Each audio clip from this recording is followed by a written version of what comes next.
Hey, peace and blessings to you. My name is Jerry B. I am the EntreMusician. So are you. And so is this wonderful gentleman we're about to introduce you to. He is down there in Katy, Texas, studio owner and engineer extraordinaire. And when I say engineer, we're going to get into like engineer because that's what he does. His name is Dave Ehninger, and I can call him my new best friend. Dave, what's going on, brother? Hey Jerry, great to see you as always. Really appreciated the time we got to spend together and get to know each other when you were in Houston. So I'm looking forward to this because the subject we're covering tonight, as you know, is near and dear to my heart. And I think your visit to my studio, I think it's becoming near and dear to your heart as well. So Man, it's just embedded into my brain. Okay, and I can't wait to get back there. I'm looking at Southwest Airlines, looking for flights. Flights. How can I get back down to Katy, Texas, man? But I'll give you a hint though. Wait until we get past this 100-degree heat wave that we're under right now. Come later in the fall where the weather's a little better. So, oh my goodness. Well, I tell you what, man, you have a fantastic studio. And there is a story about the studio that I want you to tell because I believe you had to rebuild it three times. yeah, I'm getting really good at building studios in this studio. Yeah, so thank you for asking that, Jerry. Because yes, sir, we built this studio, or I built it with some help of some friends. Um, and that was we opened it for work in about 2015, right? And um, I was graced very much so by Danny Jones, who I think you know as well, and did one of your podcasts. Certainly. Literally, Danny just came walking into my studio when I was nailing boards to the ceiling, right? And a friend, a mutual friend, a pastor of our church, in fact, sent him to my house, and we struck up a friendship, and we've been working together ever since. And just as we were getting going, there was an event in Houston called the Tax Day Flood. It was April 18th that year in 2016. Tax Day was on the 18th, and a flood hit us Wow. and flooded about 10 inches of water in our studio and in my house. Mm. So, of course, I've never been through anything like that. It was quite the endeavor to recover. Of course, you've got to work with FEMA and local agencies and contractors. I'm very fortunate that one of my very best friends in the world is a contractor. And so spent a good part of a year rebuilding my house plus the studio. Uh, we were back up and running. We tested everything. We'd done a session or two, and I left for Austin August of 2017 for a weekend getaway with some of my friends. And as I got there on a Thursday, my wife called me and said, I don't know if you noticed, but there's a hurricane that spun up in the Gulf. Mm. And that hurricane was named Harvey. So Hurricane Harvey, and for those of you all who are unaware, dumped 55 inches of rain on Houston, Texas in a day and a half. Right. So that time the flooding was 40 inches in my house and in the studio. And I tell people, I mean, so that morning when I woke up at a hotel knowing what had happened, you know, it was early, 5 o'clock, family was still sleeping. I'm just kind of sitting there reflecting, knowing what I'm about to walk back into. And so, I just went, I'll be transparent. I went to prayer because I didn't know what else to do. And I got this strong message back that said, Dave, I got you through the first flood, so you'd make it through the second. And that really, I stood on that because I knew no matter how frustrating the whole thing was, Right. there was something on the other side and that we would recover and it would be okay. And And you've been to my house now. You also notice that it's now 6 feet off the ground Right, right. because I'm a firm believer in that saying, you can't keep doing the same thing and expect different results, right? Exactly. So I found a company that would elevate foundations, and we moved and we lifted it up. And so, uh, knock on wood, we will not flood again. Um, and so we really got everything back up and running, and back operational. But uh, let's just say you had to have a little bit of determination to be here today. Absolutely. Well, it wasn't Henry Ford whose factory burnt down. Who was it? Edison's laboratory I burned think that's down, right. and went right back to work on rebuilding. Was very successful at it, and of course, you and I are sitting in lights, so his perseverance paid off. Yeah. Thankfully, he kept going, right? Like he Abs- didn't give up, right? Yeah. Absolutely. Well, you have a beautiful studio, but before we, and I, again, I enjoyed myself while I was there with everything that you played. We're going to talk about the process, but you are, before being a recording engineer, you are an engineer at heart and an engineer 40 years in an industry in another capacity. Is that right? Right. So my my training is in information technology. And I started out as a computer programmer 40 years ago, and really have worked for some large consultancies for the last 40 years, advising clients and customers on how to use technology more efficiently, how to recognize technology disruptions, what that means for their business, how to do things, a different way. And that's really how I made my living. I was a amateur guitar player, which is kind of how I got to to this point. Always, I mean, I have a passion for guitar, but I always, when I started playing and then playing in bands, at some point I tried to record, and I realized there's got to be a better way to do it. Like this is just not working. Like I'm not getting the sound that I would like to get. Mm-hmm. So unable to figure that out on my own, I put it on the back burner. And then years later, I had this opportunity to build this studio next to my house. And originally, I was thinking it was just going to be just for myself, but uh, you know, the way things work sometimes, Danny Jones, I mean, what's the chances he comes walking into my, it's really the back of my garage, walking into my studio and says, "Hey, I kind of like what you're doing. How, let's do some stuff." And we did, and we have been ever since. And, it's just been a great experience for me because he's taught me more in the years we've been working than I would have ever been able to learn the rest of my life because, you know, he has equal amount of experience, probably more in recording and music production and producing. And I mean, he's the real deal, right? So for me, it's been very fortuitous because I'm getting an education from one of the best. Yeah, Absolutely. and as a person, there's nobody better. So Yeah. we're good friends and we work well together. And so this been a really good kind of friendship developed, and we just enjoy spending time together. And you better, if you're in a studio, you better like the people you're with. You're going to spend a lot of time with them. So Close quarters, baby.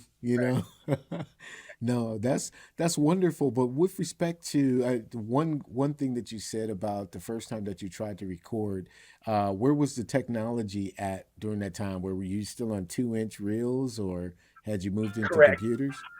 It was still, well, first off, I didn't know any better. So it was still, I had a Tascam 4-track tape recorder, right? Yeah, That was yeah, a few simple microphones. I didn't know anything about mic pre's or, there was no digital audio workstations in those days. And so it was just trying to figure out how to capture the sound onto tape, Yeah. and it was a rough start, I'll tell you that. I still have those recordings. They sound awful. However, it's also a way to see the progress that we've made and that I've made personally, but also just, it, the sound that we're able to create, and you've heard it now, is so much better. I should have played you one of those tracks. Next time you come, I will, and you can have a good laugh about how horrible they were. No, because I have my own museum of horribleness. You know what I Right, mean? right. I started on the Tascam Porter One, and I blew that up. Smoke came from it, and Yeah, then I had a Porter Two, right, which was I thought I was somebody, and then I graduated. Tascam was great though. I graduated up to the 688, which was an 8-track cassette. And I still have that, but I did some really good recordings. I finally got it together before I stepped into the digital realm, right. so but it was horribleness. I got some cassettes that will send a jolt through you for sure. Correct. I understand completely. So the digital realm, you see, that's my comfort zone, right? And so all of this technology that's in the studios today, and we'll talk a little more about that in Atmos here in a minute, but Yeah. that's my comfort zone. And frankly, that's why me and Danny are such a strong team. Is I understand technology, how to make it work, how to integrate it, troubleshoot it, fix it, stitch it all together, Yeah. and he looks at me and just says, Dave, I just want it all to work.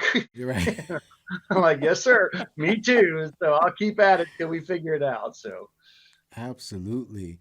But so going through the process, however, of putting your studio together with your first iteration before the flood, were you into the computer technology at that point, or it was mostly analog gear, or what now that happened? by then, yeah, by then everything was more in the digital world. And so, because that was, we were talking in 2015. So studios were fully up and running digitally. Mm-hmm. And for me, it just made so much more sense to do it that way. Like that made perfect sense. Again, fortunate for me, I had Mr. Jones to talk to me about, the software choices, hardware choices, where to spend the money, where to save the money. Mm-hmm. Uh, People call it mixing in the box, which means on the computer. Correct. So what you should do in the box versus what one should do with, good old fashioned. I'm reaching over here to touch some hardware, you know, mic pre's and compressors and things that you can get as plugins. However, the actual hardware sounds so much better. And so we spent, a lot of time spending our money wisely in terms. So we do have some actual hardware outboard that we route things through, and when we record, we send it through that stuff. Eventually, it all ends up on the computer in the digital audio workstation. Yeah. Well, since this platform is both, for the listener as well for those who may be watching, can you talk through some of the equipment that you have in the studio for those who are listening and don't have any visibility? Sure. So we have, I mean, and I'm going to talk mostly from this recording angle, right? And because we certainly have, musical instruments and things like that are also needed. But from this perspective, okay, so at a minimum, you'll need a digital audio workstation of some sort, and we use no window. That's our workstation. Um, you got to really have a pretty mean computer. What I mean by that is one with ample amounts of hard drive and RAM, because those that those resources are required because of the size and volume of the data that moves across the computer when you're in a recording studio. You got Right. to have a pretty ample recording studio. We have a nice array of hardware. The heart of my studio is made by Antelope, and it's a product called Goliath. Mm. And I could talk a whole day on what that thing does, but it's basically your I/O device. That's how you get that's your digital converter. So first your analog signal converted to digital, and that's how it gets to the computer. But it also it's a very quality set of mic pre's on this Antelope Goliath, and a lot, and I mean a lot of different ways to route sound in and out. And so it gives you options. There's standard, just XLR inputs and outputs, but then there's also MADI and SpeedIF, and I mean it's a long list. The thing is incredible, the amount of options that it'll give you to get sound to and from a computer or to or from a piece of equipment. I'll tell you one of the things that Danny taught me really early in this that most people who've been in studios are going to just kind of like, well, duh. But for me, being new to this, that was to build a really good patch bay. Mm. And all the equipment goes into the patch bay, and then the patch bay is how you route the sound between a certain mic pre to a certain compressor to microphones. And so your signal chain is microphone in the studio, you know into a mic pre, into perhaps a compressor or a summing amplifier or something like that, Yeah. and then onto your digital audio workstation. So the patch bay is really critical. That's also kind of the the the the heartbeat, if you will, of the studio, is how you move and change, where you're routing different signals. Uh, Right. and we have a nice selection. We have some Focusrite mic pre's, we have some API mic pre's, we have some Harding mic pre's, we have some Rupert Neve equipment that's really really nice. And we didn't spend our money on volume. That wasn't really necessary for what we're trying to do. It's just quality, and there's a balance because this can turn into a big money pit if one isn't careful. So we again, having Danny has been a huge help because it helped me understand where to spend money wisely and why. So Right.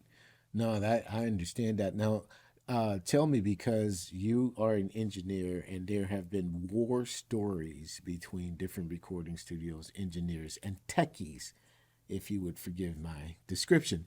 But there are the Mac people, and there are the Windows people when it yeah. comes to recording studios, and you're nothing if you don't have a Mac. From an engineering standpoint, you know, I, what is And your so perspective? Can you put so that to rest? so so I'm a Windows guy, right? I was I was there, when the first PCs were invented, right? And DOS based XT machine, kind of laughable, 5 megabyte hard drive, and almost no RAM whatsoever, and it was all like basic programming and things. And I've just spent so many years on in the Windows environment that I just know how to make it work. Gotcha. It is slightly limiting because in the music industry, as you said, Mac comes first. So these companies, typically they always make, they certainly will make a product for the Mac, and then they'll come back and they'll make it available on Windows and then Linux eventually and other operating systems. That really hasn't handicapped us too much because by the time we were doing this, most of the things we needed were already readily available on Windows. And I get it. I get people, they have a preference.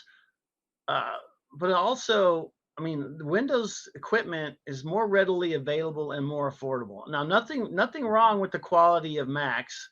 They work, they run, they last a long time, and they're slightly higher in price for what you get. And people will debate that, like, no, Macs are cheap, whatever. I'm just telling you that's been my experience. Yeah. So I'm perfectly happy in the Windows world, and we've made all this work in the Windows environment. So Yeah, well, I'm a Windows guy too, and I don't know. Like I said before, there's been some really interesting conversation about why Mac is so much better. I'm not an engineer. I'm more of a creative, and I can get sound to tape or to my DAW, of yeah, course, but the mechanism of what's going on inside, I've maxed out my RAM. I think I'm doing pretty good. In fact, I had Sweetwater build my computer. I have a creation station and never had a yeah. problem with it based on Windows, obviously. But can you say emphatically, not just preference. Is there something going on technically or as an engineer that you can say, well, Mac, I'm cool with Windows, but Mac is better? Or, I mean, I guess I'm looking for concrete here. No, so let me tell you a little secret. At the core, it's all ones and zeros. It's all digital. They they they do different things based on the software companies write for them. Uh-huh. But at the core, they're they pretty much they have CPUs and processors, they have memory, they have hard drives. The operating systems is where the difference comes in, and they're constantly making upgrades to those, trying to improve the throughput and the speed and that type of thing. And then of course the application layer is different because different people write for a different operating system, and that's where they become different. But at the core, it's all digital, it's all ones and zeros. And so this is people, they like what they like, and I'll tell them, then good. If you're good at using that, then use it. If you're comfortable using that, then then that's fine. That's a fine choice.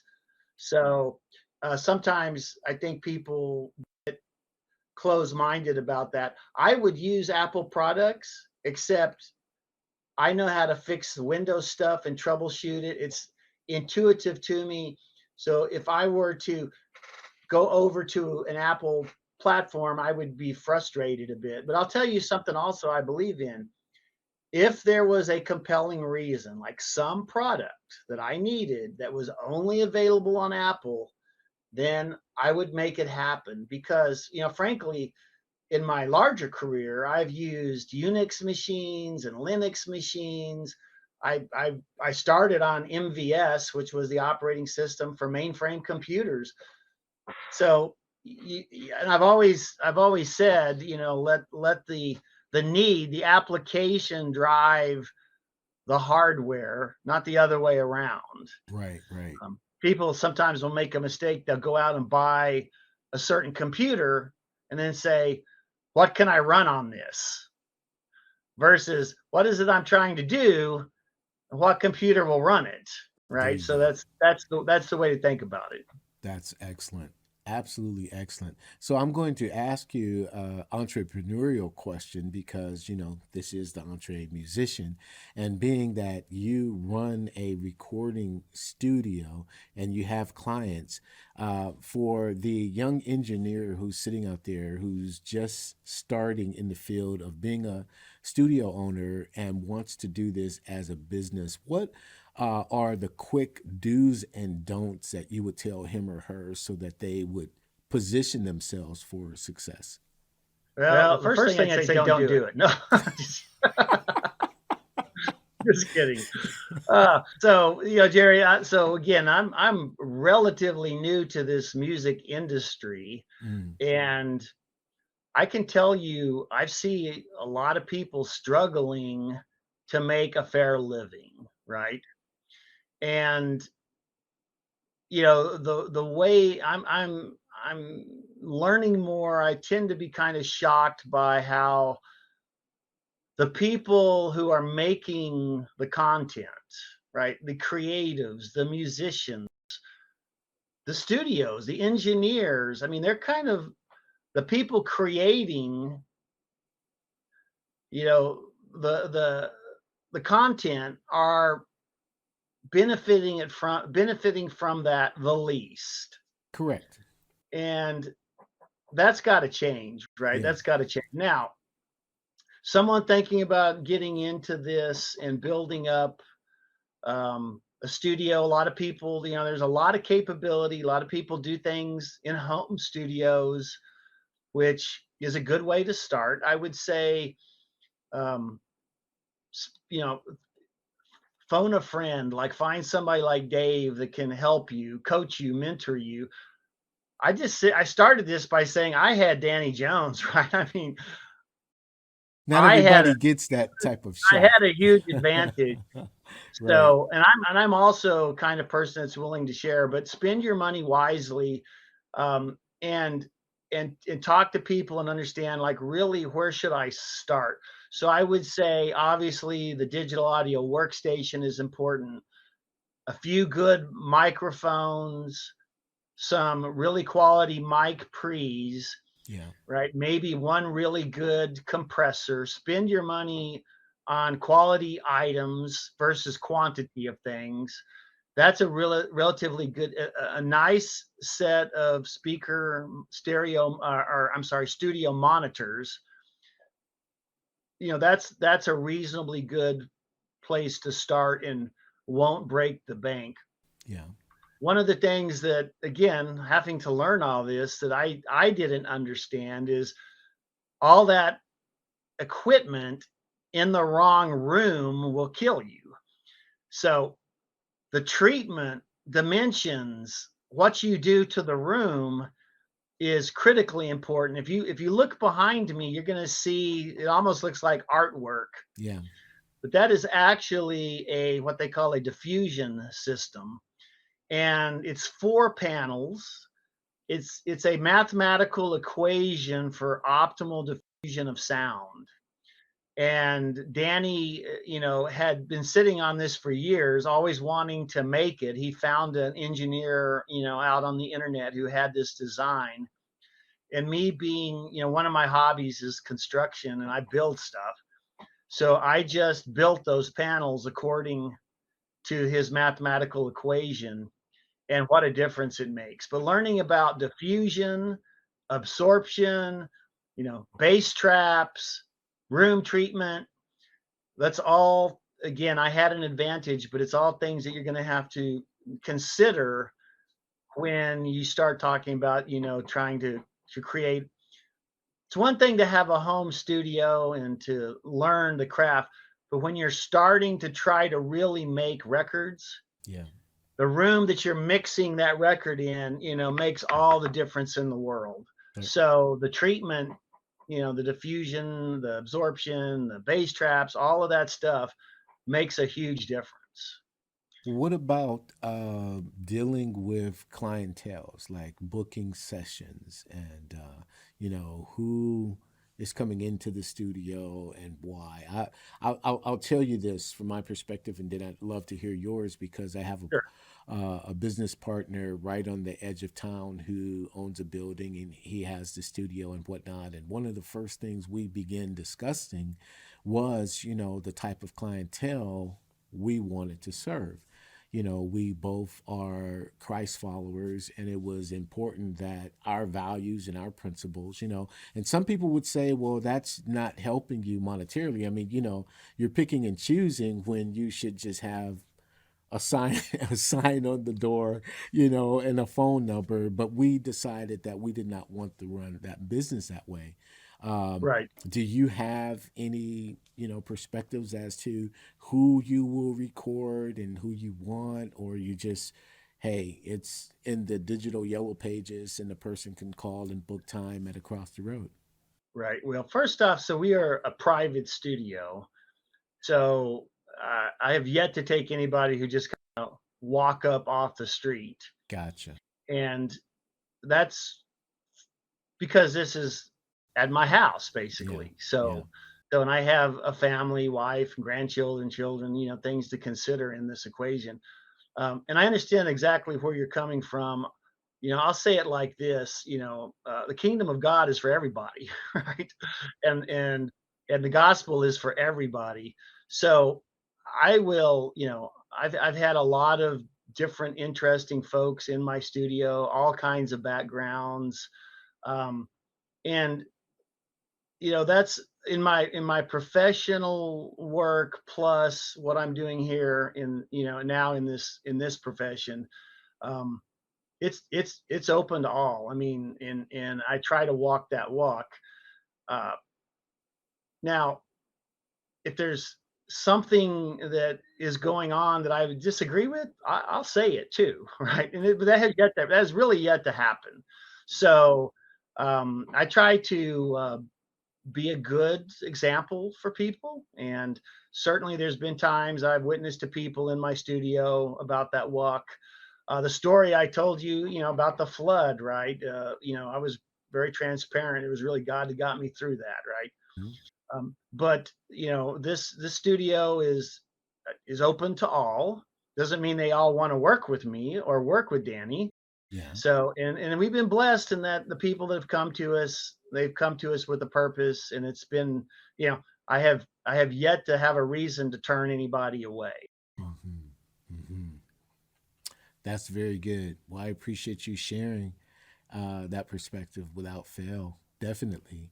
And so I guess we can move into this disruption. We were talking a little bit about Right. disruption and how you help businesses and how you're able to see disruption in technology a mile away and what your solution has been, particularly for your studio. That's what So got me sitting in the seat that you're sitting in right now. except right about here, but Right. I'll explain that in a minute. Uh, Right. After we rebuilt and we're coming out of the second flood, I had some time off from um, my technology profession. I had a nice break, and I really did some soul searching, thinking, okay, what are we going to really do here to turn this into uh, a healthy business, at the same time still serving people, because I the kind of musicians that we work with, most of them are on their way up. And there's an element of our mission, which is to try to help people break through and move up the ladder, and basically find their way in this really tough industry. And again, I've been blessed to get to know some people in the industry, and we're all that same mindset, right? It's the neighborhood, it's the village, if you will, approach. So, really, my studio, I'm proud of it. It's a nice place. But in Houston, Texas, there's probably 20 other choices just in Houston of studios that will be bigger than mine and probably have more equipment and are fine choices as well. In fact, I know a lot of those guys, and there's really, Houston, Austin, Nashville. I mean, you can go a lot of places and record your music. Again, my secret weapon, Danny Jones, like if you want to work with a really, really good producer, engineer, musician, I didn't even mention what a great drummer he is. Uh, then you can come here. And for a lot of musicians who are trying to find their way in a reasonable, economical way, this studio makes sense. One of the things I bring to the equation, Jerry, in our studio is I bring a project management approach. Like, I've spent my career getting stuff done. I mean, in my business, you got to get stuff done. And so I try to work with the musicians to put together a budget. A lot of them don't even understand that basic concept. Let's put together a budget. Let's put together a plan. Let's talk really what this is going to cost you to make a quality record. And people have come to me for that reason, and we've done that. And then other people have gone other places, because frankly, I'm probably a little too honest with them about what it takes. But that's okay, because I want to work with the people who come eyes wide open. And we're very transparent in that. So as we're going along, though, thinking about, okay, where do we go from here? And again, very proud of some of the things we've done, but still, understanding where we are in the marketplace. In and this is going to take us into our Atmos discussion. So late in the fall of 2021, I began hearing more about Apple Music and their spatial audio. And I was interested by that. And my son, in fact, who is an Apple guy, introduced it to me. And I thought, wow, this is pretty cool. Like I kind of enjoy listening to music in this way. And so just out of because I can't help myself and I'm always interested in these technology, changes, I started doing some research and I learned that Dolby was coming into the music industry as well, that they were going to incorporate their Dolby Atmos product with the digital audio workstation, and they were wanting to bring immersive audio into the music industry. And that piqued my interest because it isn't that Dolby is a new technology. Okay, it's been in the movie. If you've been in the movies the last 15 years, chances are you've heard Dolby. That's what makes the Millennium Falcon zoom across your head, right? And if you think about how they have been developing that product, because in a movie setting, the sound quality is really important. And so they had done an excellent job of not only creating the technology that allows for the movement, but also improving the sound quality as well. Yes. And and they've been in the film industry for now 15, 16 years doing that and very successfully. And I love that. I love, you always pick, I at least always pick the Atmos theater, right? Not every theater is Atmos. I always go for those just because I enjoy that part of it. Right. So when I heard that they were going to come into now music, the light went off for me and I said, oh, wait a second. This is more about a technology shift than most people are going to understand. And I started thinking about it. And what got me kind of excited about this is I went back to my youth, my childhood, and I thought about the day my dad came home with our first stereo. Mm. Right, me and my brothers, I'm the youngest of six kids and older sister. We were all music lovers, and as you were, back then, dancing to the Beatles and stuff in mono. And my dad shows up with this stereo, and we were like, what is this? And he put on this, the age of stereo, which was like a bowling ball rolling across the room, and then a ping pong ball bouncing, and the door slamming, and all these things. And we were just like amazed by that. And then he put on a Herb Albert and the Tijuana Brass album in stereo. And I was just captivated. I was like, oh my, what is this? And then, of course, from there, and that was just a point in time, but stereo was really taken off. When I went back and looked into this, though, stereo was invented in the 1930s. And so it had been around a long time by the 1970 when I'm talking about, right? 1968, 1970 when my dad did that. And so I started thinking, okay, well, I wonder why, like why didn't stereo take off? And then it started kind of dawning on me, well, it was expensive. There wasn't a lot of content. It wasn't readily available. It wasn't adopted and accepted by the people creating the content. There was a investment that needed to be made, both from the recording side of it, but also the production side, the distribution side. And so it hit me like what really turned stereo on its ear was FM radio, when it could be broadcast. Mm-hmm. therefore made widely available. And pretty quickly, like you weren't a cool kid if you didn't have, a stereo. And if you were a teenager driving your first car, right, if you didn't have two speakers in the back that Right. could play FM radio, and I can't tell you how many times me and my buddies are pulling out the AM radio and just throwing it to the side and installing a stereo system in our cars, because it was just awesome. And it's just like, wow, that's how you listen to music. Yeah.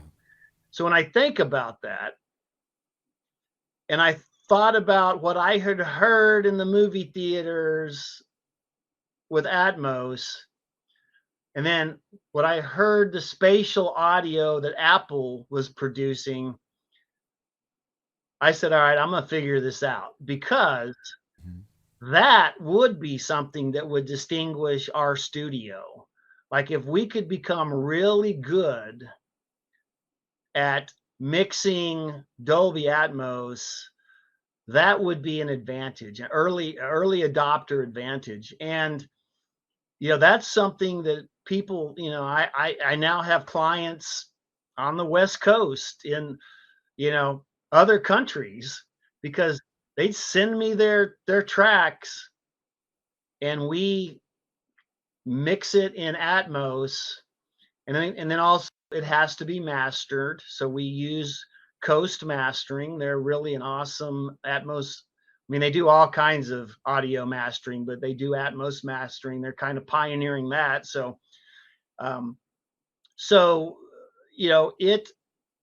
I took a bit of a gamble, because I thought, these disruptions, they don't really come around that often.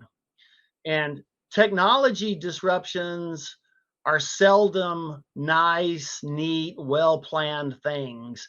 They typically happen kind of jerky, and somebody will do this, and then somebody will do this, and then somebody will make it do this. And then before you know it, it kind of starts to come together. Yeah. So we jumped into this. I did kind of bravely, because I knew that my technology background would serve me well. And it did. It is as much a technology project as anything. And there's a lot you have to think about when you're converting a studio over to a new technology, in this case, Dolby Atmos. It Yeah. isn't for the faint of heart, I'll tell you that. How much, if I may ask, was the learning curve when you said, okay, we're going to do this? You decided to have it installed, um, 2 months, 3 months before. So I'm going to tell you that it took us a good year to get everything. Now, there was a construction aspect to it, because one of the things one has to do is have speakers in your ceiling. So I can't, above my head is four speakers. I had to build a ceiling cloud by which to mount those speakers. And then, of course, we started this in the middle of a pandemic. So there was certain hardware that was back ordered for 6 months in some cases, because of chip shortages, Yeah. and software that needed to be upgraded. So like our first version of some of the software we got wasn't really all that great. It was like more like beta versions that we had to bear with while they got some software upgraded. And then, so what I did, and again, this is some of my training. So I was smart enough to know what I don't know. So I reached out to some people on the West Coast, a company called Alt Systems, who had been building Dolby theaters, sound rooms, if you will. And I met a guy named Richard McCurndon. And this tells you how small the world is. Okay. So, Richard, we're talking, and I'm telling him what I'm trying to do. And he's immediately interested. He tells me, well, we haven't done a lot of that yet, Dave, but let's talk about it. And in our discussion, I happened to mention Danny Jones. And he asked, that name sounds familiar. What has he done? And I said, well, my favorite thing he's done is he worked on Stevie Ray Vaughan's In Step album. He did a lot of the guitar recording. And Richard says to me, I recorded the vocal session out here in California on that record. So thankfully there was a bond, and he got interested in what we were doing, and he helped me tremendously. I'll forever be grateful. Mm. And there's, a system called Dart that Dolby, you provide the dimensions of the room you're working in, and they'll run this program, if you will, to tell you, is the room big enough? What size speakers should one use? Where should they be placed? And they really help you figure out how to, just placement of the speakers in the room, things like that. So getting help from other people in a technology that's, in the early stages is hugely important. Yeah. And thankfully, there's a lot of people out there, and I have the same attitude. I believe in paying it forward. So, helping others. There's a gentleman in Texas that was, named Chris Bell, who's an awesome um, Hmm. mixer over in Austin, who was pioneering this before us, Hmm. and he's been tremendously helpful to us, and is an awesome guy. And we visited his studio. He showed us everything. He helps us. We share ideas. We share plugins. And have you tried this? And have you tried that? And I'm very fortunate to just know him. And he's also been a tremendous help to us. So Yeah. Wow. But so you took the year and you began experimenting with different sounds, different music, different bands coming in, and from that standpoint of the installation, how did you how did you put the context all together? I mean, this is walking on water here.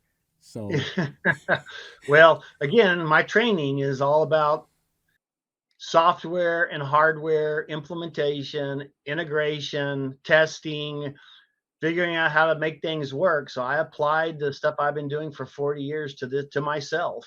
mm, And you've got to be very, thoughtful and diligent. I had a work plan.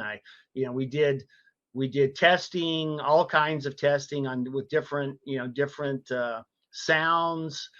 Um, and a lot of reading and learning, and there's it can be a bit daunting. There's a lot of stuff out there in the internet. um, some of it is good. Some of it will send you down a rat hole, so you've got to have an idea for which is really helping and which is really hindering, hmm, one, in terms of getting this set up. And it was a bit frustrating because there were some days where, things just we just couldn't figure out, like, certain things weren't working the way we thought they would work. And mm. but perseverance is important. You can't give up. Danny said to me one day, and I'll never forget it. He said, looked at me in one of those dark days. He said, Dave, if I was a quitter, I'd quit. If I And I said, were, well, you're not, and I'm not, and we're not quitting. We're going forward. right. And we did.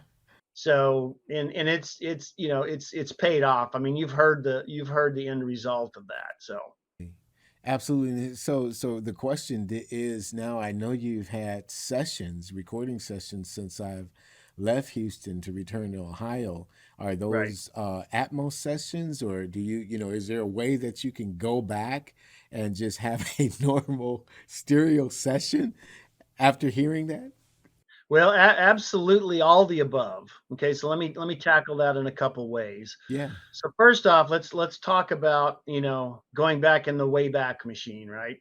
Yes. So if you can get the tracks, in some cases 8 tracks from a tape, and as long as you can get that converted over into the digital realm, then we can do some things with it in Atmos.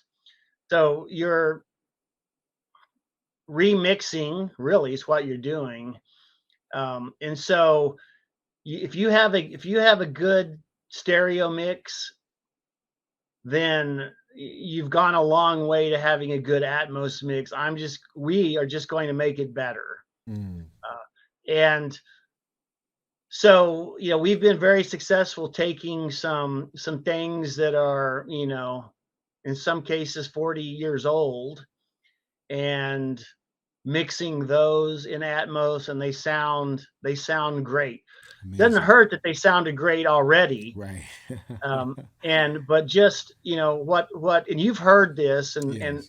without a fail, everyone who's sat in the chair in my studio, they notice a clarity that they don't feel like they heard before. So let me just try to explain in words. And as you said, Jerry, words don't do this justice. But think of the movie theater. Think of music, though, coming at you 360 degrees. So all around, in my studio, the music coming to the center.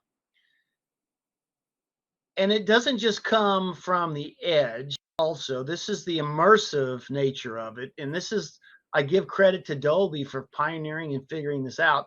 I mean, if I want to have the singer sound like he's singing to me right here, I can move him into the room. I can move her around the room. Correct. I can move stuff, music, instruments around the room. I could move a marching band across the room. It's so you have to apply like what you've heard in that movie theater. Most people say two things. The immersive nature is like I hear instruments in these some of these songs that I've heard before that I didn't even know they were there. I had one, this is kind of funny. I had one artist who we'd done, stereo recordings for, and we're now mixing his record in Atmos. And we were doing kind of a preview with him. So he came in kind of art of the possible, and I showed him what we were doing. And at one point, he's like, "We recorded an acoustic guitar in that song?" I'm like, "It's your song. Like, how did you forget that?" He's like, "Oh man, I forgot we did that. It sounds awesome because it's over my shoulder right now." Right. And and so that was kind of funny. But people talk about the clarity that they hear, like, and the musicians will comment, "I feel like I'm on stage with the band." Correct. Correct. That is correct. So where this is heading, though, okay, is okay. Yeah, Dave, that's all sounds like some cool stuff. But what's your interest in it? And this is where this disruption of technology is happening. Is it's quickly coming to a phone near you, a car near you, a 2023 Mercedes. You can get an Atmos sound system, okay, in the car. Other manufacturers are already announcing that they're going to follow suit and do the same. Um, the home theater systems already, most of them already have it, but the smart TVs are going to be equipped with Atmos. They're making some really nice sound bars for those home systems. They're going to be full Atmos sound bars. So they're making headphones that will play what they call a binaural mix, but that's still Atmos. So it's coming, and it's coming quickly. And frankly, there isn't enough Atmos content to meet the demand that's coming. But I tell you what, I mean, you experienced my studio and what that sounded like. I did. But if you go sit in one of those Mercedes, oh my gosh. I mean, it is like, all right, I talked about the speakers in the back for the Sure. stereo. An Atmos sound system in a car, it is like the way music was meant to be listened to. It is crazy good. And so it's coming, and coming much more quickly than people understand. I asked Dave this question, and you can go back if you're watching this or listening to it, and go back to my conversation with Dave on this podcast, and he told me to ask you because he said, I mean Danny Jones. So go back and listen to that conversation because he said ask Dave because Dave's a technical guy. What you said about the car experience. I mean, I after sitting there and listening to all of that, I don't know how a person could drive. I mean, it's just it changes the entire situation of driving.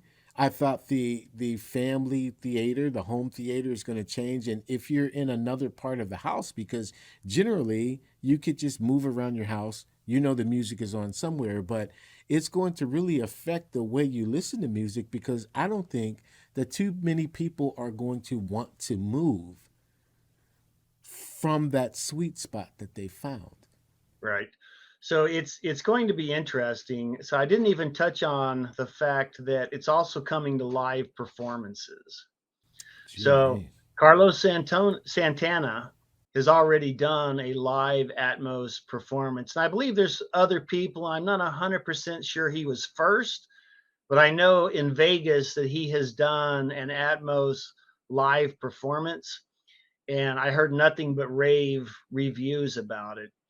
Uh, there's a club owner here in Houston who's actually come out and visited with me, and he's converting his club, which is also a music venue, over to Atmos because he sees the possibilities not just for listening but live performances. So it is, and let me tell you, and I get this, like in technology, you're going to have your detractors and your naysayers and your people who think, this is a passing fad. Yeah. Those were the same guys who were saying, mono is king, like keep mixing to mono. And and then a few years later, they're like, well, we were ridiculous because, it's all about stereo now. Right. I should also mention, though, there's competing formats. Like Sony's got their own immersive format that I'm sure is equally good. And Apple is doing things with their spatial audio. I know Apple has hired some people away from Dolby, so I suspect they're pivoting more towards what Dolby is doing, but I don't know that for sure. Wow. And so, again, as I said earlier, as with technology disruptions, it tends to be a bit messy and it's bumpy and things happen quickly. Hmm. But I can tell you, the thing that kind of sold me on it was the listening experience. It's just I have a friend who's an audiophile, got a stereo that's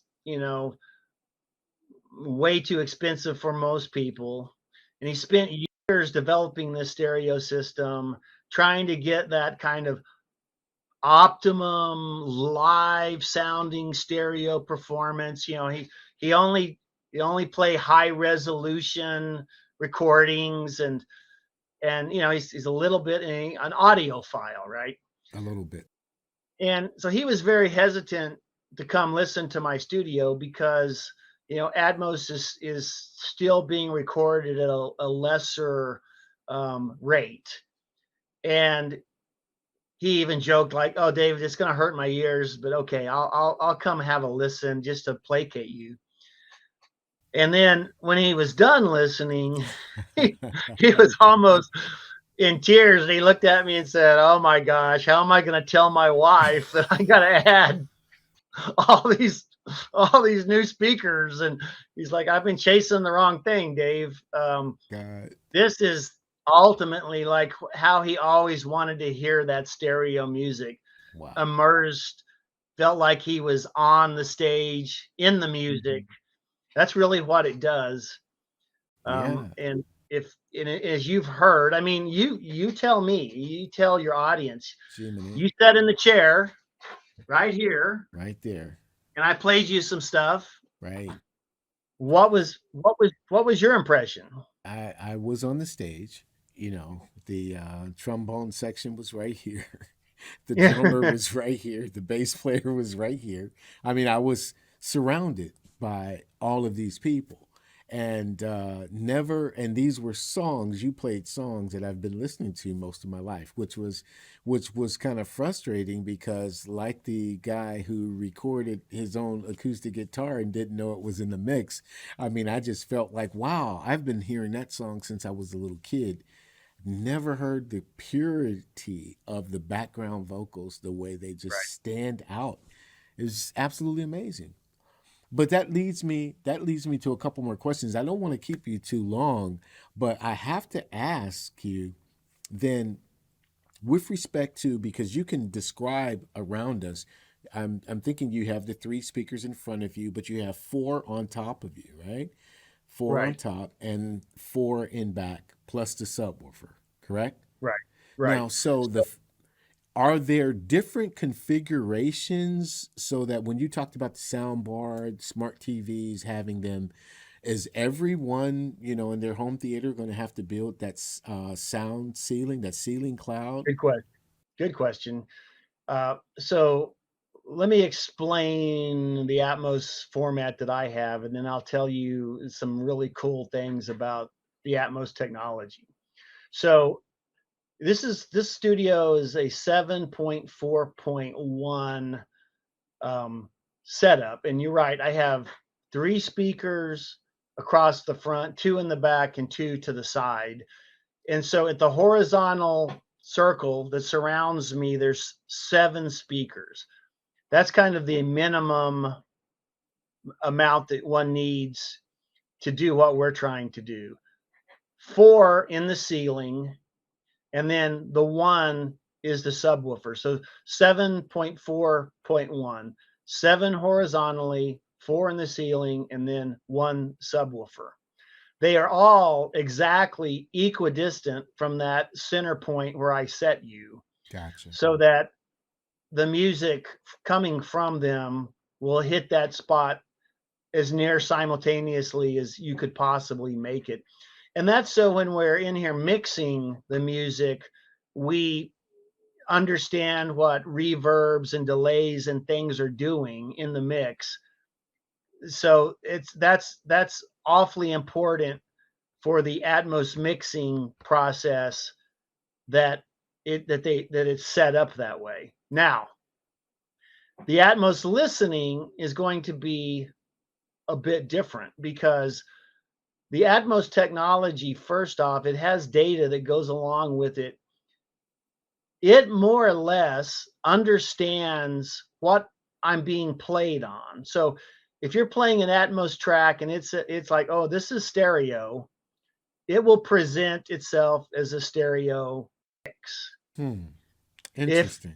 if it realizes this person has a 5.1 configuration, which is still pretty standard home theater configuration, um, three speakers across the front and two in the back, and a subwoofer, uh, it will recognize I'm being played on 5.1, and it will fold itself to 5.1, and it will adjust to the system it's being played on. Amazing. Yeah, it really is. It really is amazing technology. Now, I have no proof about what I'm about to say, but I've had some people suggest that the stereo mixes that are provided by the Dolby Atmos, they say that to them they sound better than just the stereo mix. Hmm. Now, So there's some myself, enhancement. yeah, and I don't myself, I'm not 100% convinced yet that's the case. Um, Yeah, and then also let me answer another question that you asked earlier, Jerry. I forgot to answer this, but you also asked about the Atmos recording process. Let me just touch on that. Um, Traditional methods are perfectly fine, right? Traditional, tried and true stereo recording, getting a good stereo mix and the stems that go along with it. You can do a tremendous amount with Atmos. However, there's some cool things you can do with mic placement that will enhance the Atmos, mixing. And again, this is kind of the wild, wild west, but just consider things like drums. Instead of two stereo overhead microphones, which are used to panning, kind of catching the drum kit left and right, Right.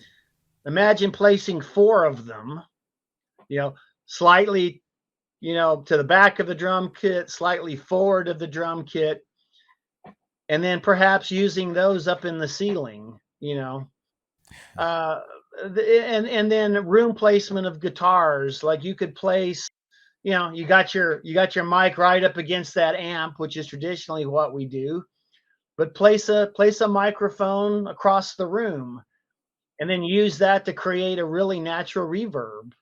So have the guitar coming out of you in the front, and then at a slightly lower volume coming out the back in a reverb. So it's the wild, wild west. We're working with a gentleman that recorded an entire marching band, Wow. and he did it with Atmos in mind.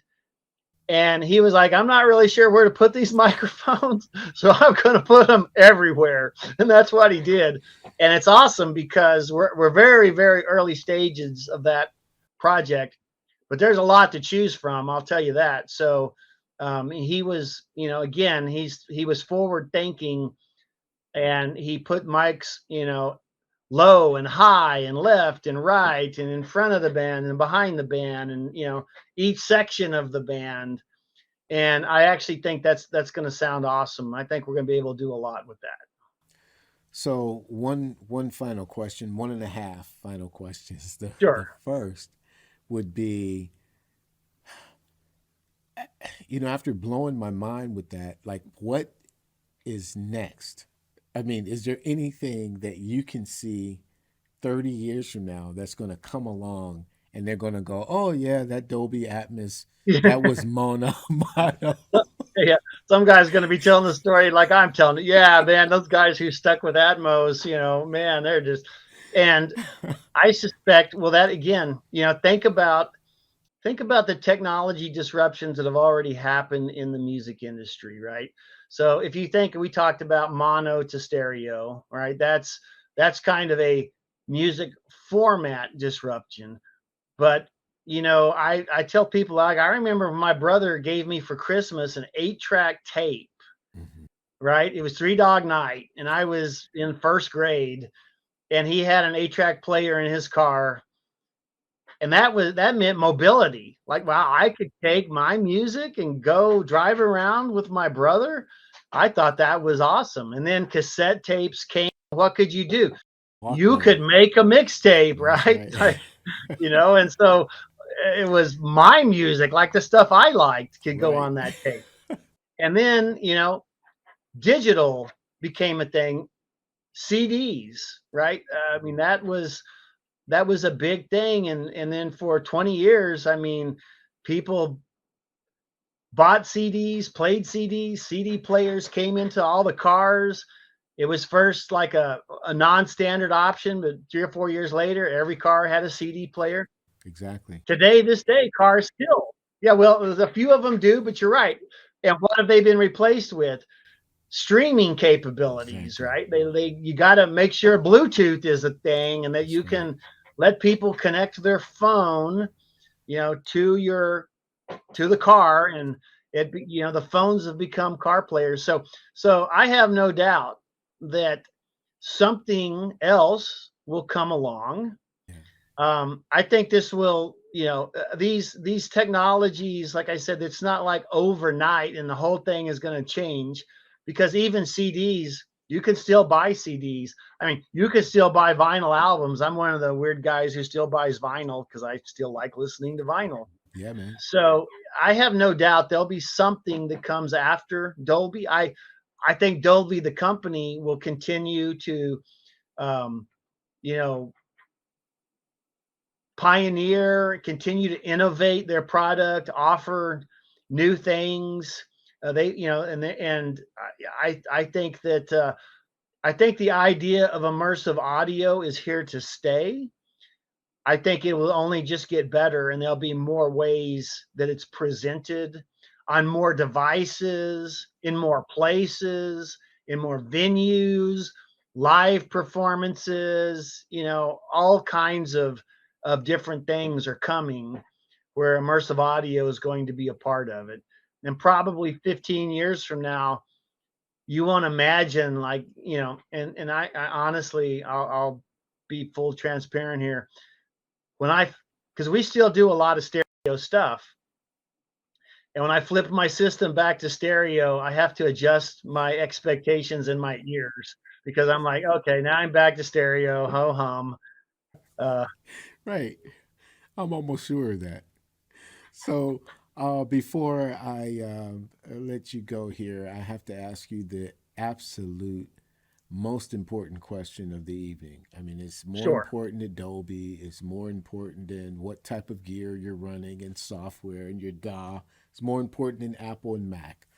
But when I was in the back seat of your truck and you guys had blown my mind, you treated me to some, oh my God, Texas barbecue. Would you please shout out the restaurant that we were at when I ate that wonderful brisket? Absolutely. Well, I do know this about different parts of the country. Like, different parts got a little bit of thing about their barbecue, right? But Right. I'm a Texan, right? Born and raised in Texas, and I'll tell you, so brisket is the thing here. Mm, Like, it's you, beautiful. if you can't make a good brisket, and you're trying to be a barbecue place in Texas, good luck, right? And so, um, near my hometowns, which is San Antonio, there was on the outskirts of town was a barbecue company that started called Rudy's, Mm, and they literally started in, like, probably it was some old barns and outbuildings of something. It had the screened in porch, and you walked in and you went through cafeteria style and you went outside and ate at the picnic tables. And I started going there, I don't know, many, many, many years ago, because it was kind of, eventually we moved out of San Antonio, um, up to a little town called Comfort, and it was on the way home, basically. So Rudy's has now gotten very popular in multiple places in the state. Now, if I'm not mistaken, they're starting to open places outside of Texas. But yeah, if you go to Rudy's, you're going to see that it's kind of decorated like a barn, and you still go through the cafeteria line. They still serve you the food on paper, right? There's no trees. They'll cut the barbecue for you right behind, on the butcher block, and they'll slap it on that piece of paper, and you go sit down at a picnic table and eat it, even though it's air conditioning and you're inside now, and the places are much bigger than the original Rudy's. But yeah, Rudy's is now kind of a Texas institution. If you see it, stop, get the moist brisket. That's the one to get. If you like corn, get the cream corn, right? And you'll definitely thank well, you'll thank Jerry for making the recommendation, because I probably wouldn't have said anything. no, that was just as much of an immersive experience as Yeah, as the Atmos. yeah, that's right. You walk in, the smell hits you. You're like, oh my gosh, Oh where am I? yeah. Right? Yeah, yeah, Oh that's right. man. Well, thank you so much, Dave. Man, thanks for explaining to us, what Atmos is, what it will become, where we've come from, where we're going, and just for being an all-around great guy, man. I am coming back to Texas at some point, hopefully before the end of the year, and I'll know I'll hang out with you and Danny while I'm there. But I'm so very, Yep. very grateful for your friendship. I'm grateful for the man that you are and what you bring to the table sonically, man. Thank you, brother. I appreciate that, Jerry, and I feel the same. The time we spent together, getting to know each other, and honestly, whatever I can do to help. That's honestly my wife and my mission. Where we are in the stage of our life, I would like to see. I think here's the opportunity, right? Let me say this in closing. Sure. Right now, if you just think about this as content, okay, this music, stereo sound recordings, I don't know how many there is, but I'll bet you that's in the tens of million, right? I'm So sure. there's a sea, if you will, of stereo sound recordings available to the listeners, and artists who are trying to break through, they're up against all of that history, all of that stuff that's already there and available. And breaking through can be tremendously hard. I think there's a window of opportunity though, because over in this little pond called the Dolby Atmos content, right? The Dolby Atmos sound recordings, there's not really a lot of real Dolby Atmos. Now, let me give you a tip. Like some organizations are taking stereo mixes, stereo masters, and just spreading them out around the room and calling that Atmos. It technically is, but what we're doing though is if you can get to the source files, right, the original tracks, and you can place, the guitar over here and the background vocals on the side and the B3 up in the ceiling, and you create a different, a whole different experience. And there's going to be a time where demand is going to outstrip the content. That's true. So the people who see this opportunity, there's going to be some people that are going to make it because they're going to have a really good product, and they're going to make the leap to get their product into Dolby Atmos. And instead of having, 10 million plus choices to who I want to listen to, I'm going to go, hey, wait a minute. I don't know who this is, but okay, they got something in Atmos, and frankly, there's not enough. Let me listen to this.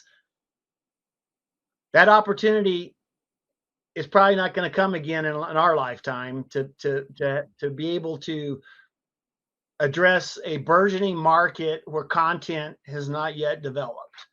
So that's my theory, my opinion, but I really think there's a window of opportunity here for people to take advantage of the early stages of where we are with Dolby Atmos. Absolutely excellent. Well, I appreciate that, and I trust and pray I'll be one of those artists, my friend. send me your stems. We'll make it happen. Absolutely, you can count on it. You can count on it. This is Dave Beautiful. Ehninger.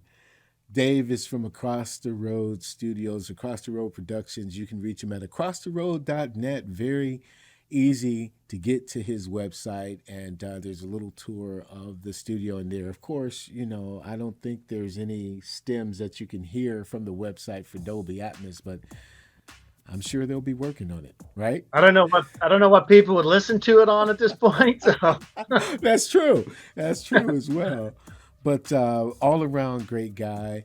This is Dave. Dave is an EntreMusician. My name is Jerry B. I am an EntreMusician.